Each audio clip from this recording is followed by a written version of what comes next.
What's up, world? Jonathan Roos back, aka Jim Brown, GYM, of course. And I'm going to talk about the heavyweight division once again. It's getting really interesting. There's been a lot of talk about, Anthony Joshua and Parker.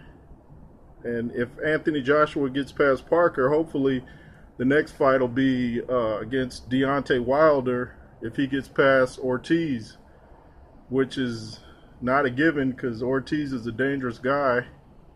And I think the sleeper in the heavyweight division would be Gerald Big Baby Miller. And if you don't know who he is, check him out. He's a real big guy, 6'4". He's come in the ring around 280 something, but he's pretty fast and he puts pressure on his opponent. And when he fought Gerald Washington, it's like he wore Gerald Washington out by just constantly putting pressure on him. And he got a stoppage, but it was that pressure that it's like he couldn't handle that constant moving forward. And I think he's a sleeper that nobody's talking about right now, but they need to give him some attention. And if they don't, I think he'll be taking the attention himself. But Anthony Joshua, the thing about him I noticed, he can laugh and joke with you, and he can take it off that quick, and you see something in his eyes. You can tell he's got some street in him, and it's like he's hiding that to unleash on his opponent. And with Deontay Wilder, he lets everything out there, and I think he should save some of that. Don't let your opponents know everything about you. Save some of it for the ring. Recently he was quoted as saying that he would stop in '87 Mike Tyson, and people were like, wow. And I think that pushes away your fans and potentially those people that grew up watching Mike Tyson that liked you. They're like, wow, you're coming out talking like that. And it's great to have confidence. I mean, Muhammad Ali was one of the best at it, but it's the way he did it. It was kind of in a playful way. With Deontay, people take it the wrong way, and I know once word gets back to Mike, I'm sure he's already heard it, he's not going to be pleased with it. You may bring him out of retirement. But I just think he should let his fist do the talking and not so much,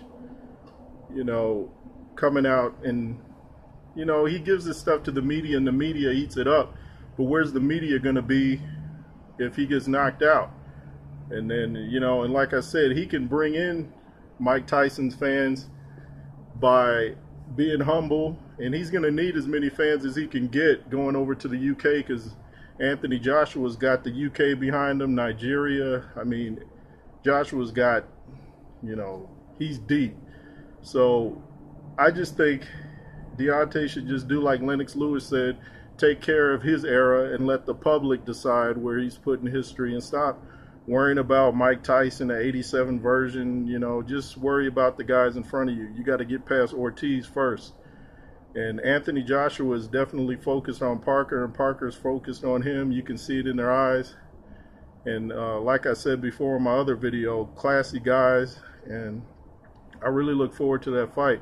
Whoever wins is good for the sport because they're both gentlemen. And like I said, you can see something in Anthony Joshua's eyes. He's got some street in him. He can smile with you and joke with you, but he can cut it off like that.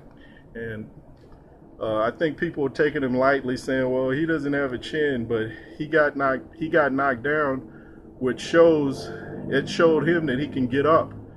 And in the back of Deontay Wilder's mind, he has to be wondering, can he get up if he gets knocked down? Because he hasn't had to face that. So we'll see. And there are rumors that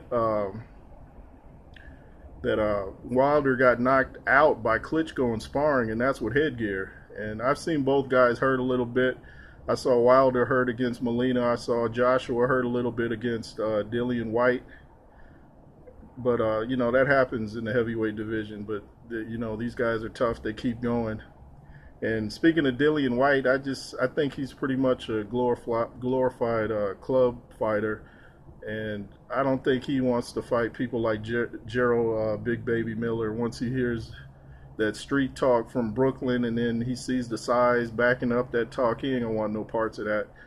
And I wish him well, but I don't think he's a factor in today's climate of the heavyweight division. And it'll be interesting to see what happens, but I really look forward to the Anthony Joshua Parker fight. First, Wilder and Ortiz on the 3rd, Joshua and Parker on the 31st. It should be great. Oh, and on the past video, I said something about who's the guy with the ponies who wears the braids? I can't even think of his name. Anyway, I said he was Puerto Rican. I found out he wasn't Puerto Rican when I was looking for opponents for Spence. So sorry about that. But anyway, I want everybody to give me your opinion on the fights. Leave a comment, share, subscribe, like, and be fearless.